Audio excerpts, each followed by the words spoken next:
Hey, what's up, guys? It's Bryson here. I'm going to be doing another discography ranking like I did with my KISS video. Today we're going to be doing KIX, 80s hard rock band from Baltimore, Hagerstown, Maryland. Not too far from where I'm at, about an hour away. Hometown heroes.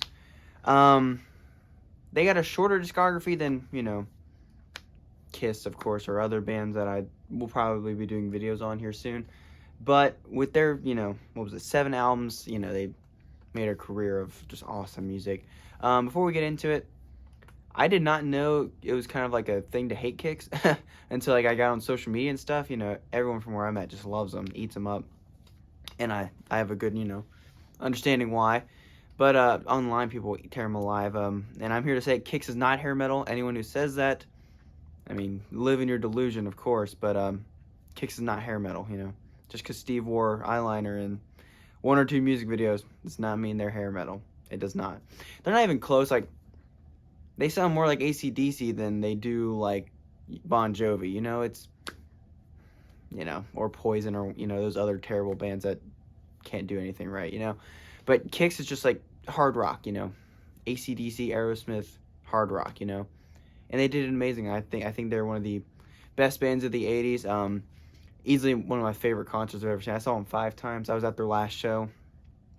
I saw a couple big, or not, I guess I shouldn't say big shows, but like important shows in their history. Like I was at the show where Jimmy had his heart attack on stage. I was at that show. That was in Tally Ho in Leesburg, Virginia, which was crazy. Right before the last song, collapsing those drum set. It was terrifying, And KIX isn't like an extremely popular band, so the news wasn't like immediate with them, so like we were all scared for him. But by the next day, they had like some information out, which was good, and he was all right. So yeah, I saw him 5 times. Trying to think where the first place I saw him was. I can't remember, but I saw him, 5, maybe 6, I think 5 times. I was at their last show at the Merriweather Pavilion in Baltimore. It was an awesome show, very cool to be there.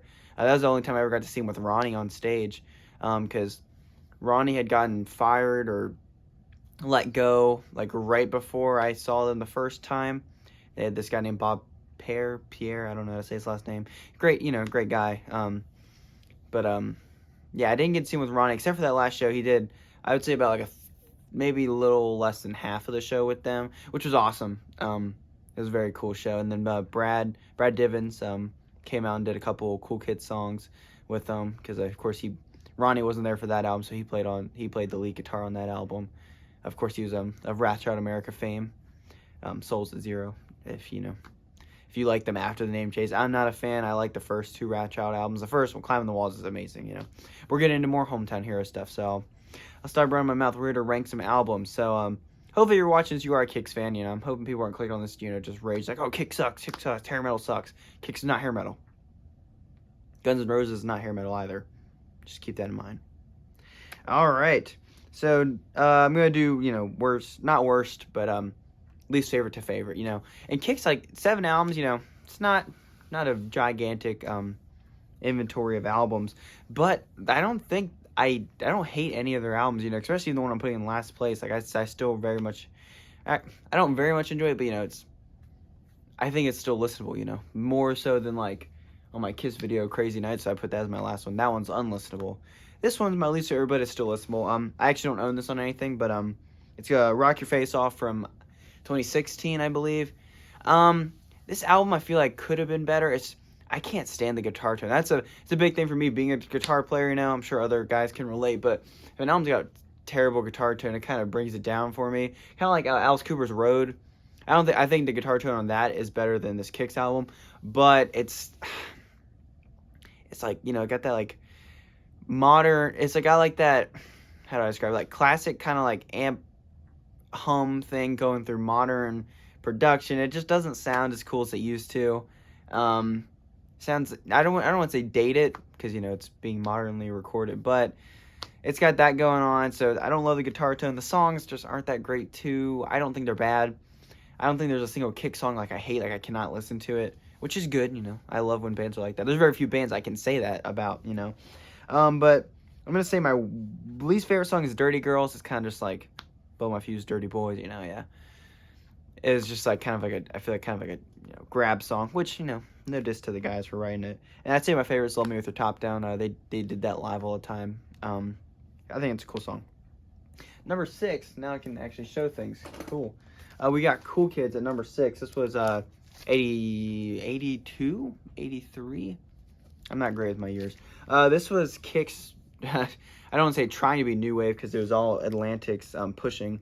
This is like their new wave album. If it's like KIX and NXS had like a little mesh baby, But the band hates this album. They can't stand it. I do like it. It actually used to be a lot higher, but then I kind of got into the, more rock and stuff. I was like, okay, yeah, this one's... It has its moments, but it has its moments of... but I do love this album. I'm going to say least favorite, Love Pollution. Once again, it's not a song I hate. It's just like picking a song like I like the least. I'd say that's my one. And my favorite is For Shame. What an amazing ballad. It's crazy, like, listening to all these, and then just like that song's just like in there. It's like, whoa. That's an incredible ballad if you've never heard that song. And we're going to put these down here. All right, next up, we got, this was their, like, oddball in the discography. We got, I believe, 1995's Show Business. Now, in the 90s, of course, I wasn't there, so, go rage in the comments, like, oh, you weren't there, you don't know. I can read. But 90s, all these bands, Dokken and Rad, they were doing Dysfunctional and Infants, or Rat Self-Titled. All these albums that just did not sound like the band. It was happening. With the grunge movement, alternative rock movements, so they were just kind of trying to find their way. And KIX did not lose their values. This album is incredible, rootsy rock, hard rock, not hair metal, just kick you in your face stuff. I think all these songs are awesome. I'd probably say my least favorite would be Fireboy. Don't hate it, just I'd probably say it's my least favorite of the 10. And then for favorite, I would say Ball Baby, which is this starting track on this. This is a great album. The cover kind of throws you off. It doesn't really look like a KIX album. It kind of looks like it would not sound like, KIX. It sounds like it would be like a 90s album where they're trying to be, heavy and, distorted and alternative. But once you listen to the music, that's where it matters, right? All right. At number 4, we got Hotwire, 1991, I believe. This is, I wish this was an original, but this is like a bootleg. On this like baby throw up green disc. But there's probably no way I'm ever gonna own an original of this, so I don't mind having the bootleg in its place. This album is awesome. There's a story that I believe Steve was telling. He walked into the record label headquarters one day and he's holding this in one hand and Nevermind in one hand. You kind of knew where things were going at that point. But I don't think it's taking away anything from this album. It's just like a good hard rocking album. It's not very metallic. They kind of have a metallic fringe to their albums previous to this. So this is kind of just more like a rock record. And I think it's awesome. I'd say my least favorite is Bump the Lala, just another meh song. And then favorite I have tied with Tear Down the Walls, which is an incredible power ballad. And Same Jane, which is an awesome, blues rock song. Oh, yeah, I'm putting them down here. Sorry. All right. Number 3, we got Blow My Fuse. This one's signed by Ronnie. I got the next 3 are signed by Ronnie. I met him. He was super cool. I'll get into that. If I remember at the end of this video, I'll talk about that. But Blow My Fuse, this is an original 87 press of it. This album is like their album, like when people think of KIX, it's probably what they're thinking of. Of course, Don't Close Your Eyes, their big hit, people say their only hit. They had big songs. It's just like, oh, they only had one hit ever. Cold Blood was a big song, They had big songs. Get It While It's Hot was a big song. Just maybe not monumental. But I think for a couple, Maryland boys, they did pretty great, right? This album, I would say, this one, least favorite, I'd say Piece of the Pie. I'm looking at notes on the floor, that's why I keep looking down, by the way. Piece of the Pie, I'd say that's probably like the most filler KIX song on this one, just, the riff's cool. Favorite, I'd say Cold Blood, just a classic song, super awesome, like super catchy chorus, just hard rock and riff, all of it. Number 2, we got Midnight Dynamite from 85, 84 maybe, I'm not too sure, also signed by Ronnie. This album is so awesome. I say this is their heaviest album, their most metallic album, but they get kind of thrown there, like, people say they're metal. They're hard rock. I wouldn't call KIX metal personally, but if I were to consider them, this would be the closest they got easily. and this was post Cool Kids, so they're just trying to, you know, get back to the roots. They got it, and I think they hit it, like, you know, right on the head. I'd say my least favorite song would be Cry Baby. Just got like that weird, like, worldy, you know, world music intro, like with like a sitar or something like that. The song's just never really done anything for me.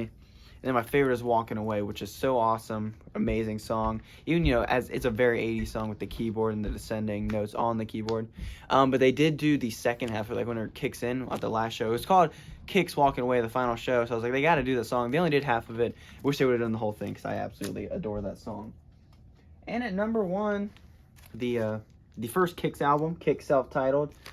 This is like a radio stamp promo thingy. What an incredible debut album. Just like out of the gate, you know. This is like the, you know, I think that's what a lot of people lose when they think of KIX. Just like, this is like my band, you know, like in the sense that like no one showed me KIX necessarily. Like I found all of it and I loved all of it. It was one of those like the first couple bands, like when I got into the hard rock thing, they were the ones I found by myself. You know, Kiss, I was introduced. You know, Metallica, I was introduced. Maiden, I was introduced. This was like the first one. I was like, this one's mine. Like, and then, you know, being from hometown, you know, you go to a KIX show, the energy is just different, man. It's just everyone's there because they drove like 10 minutes. You know, they're all like local and stuff. It's just like such a tight knit community of awesome fans. And it's after last show, it's just like, man, like I'm never gonna get to see these guys play again. Probably, I don't think so. But if they ever play again, I'm gonna be there. You know. But anyways, back to this album. The KIX self-titled. I'm saying least favorite, Love at First Sight. Now this album, I think is a perfect 9 out of 9. I believe that's many songs are on here. So saying that's my least favorite means nothing because I still love that song. And my favorite is Heartache. I'd probably say Almost the Itch is my second favorite, if not almost my first. But that's where I'm going with that. So KIX, man, awesome band. I hope if you guys have never listened to KIX and you're just seeing this video in your timeline, please check them out, man. They're what an incredible band, you know. Donnie Purnell on bass, up until like the 2000s, and then I've heard he, you know, went crazy, or you know, Herman and all that stuff. I haven't heard any of his story on it, so you know, I don't know what happened. You know, Ronnie Youngkins 1010 on guitar, Brian Fordyce, I don't know how to say his last name, on guitar as well. Jimmy Shaflin on drums, and then Steve Whiteman on lead vocals and frontman. What an incredible frontman. I get people saying, oh, he's cringe, oh, it's that. I think there's a difference between, you know, humor on stage and cringe on stage. Like, you know, Paul Stanley during, like, the Animalize Uncensored, that's cringe. But, like, what Steve does, I always found it humorous in the sense that it's just, like, it's not supposed to be serious, you know, it's rock music. It doesn't need to be serious, you know. If you want seriousness, go to, like, a jazz concert, which I wouldn't do personally. So I have fun at my KIX concerts. But yeah, I hope you guys enjoyed this video. Leave a comment if you guys have any other bands you want me to rank the discography as. I'm sure I'm going to do Alice Cooper soon. Once I get good grounding on this new Judas Priest, I'm going to do Judas Priest. Maybe Metallica. Just leave a band down below, and I'll see what I can do. Thanks, guys.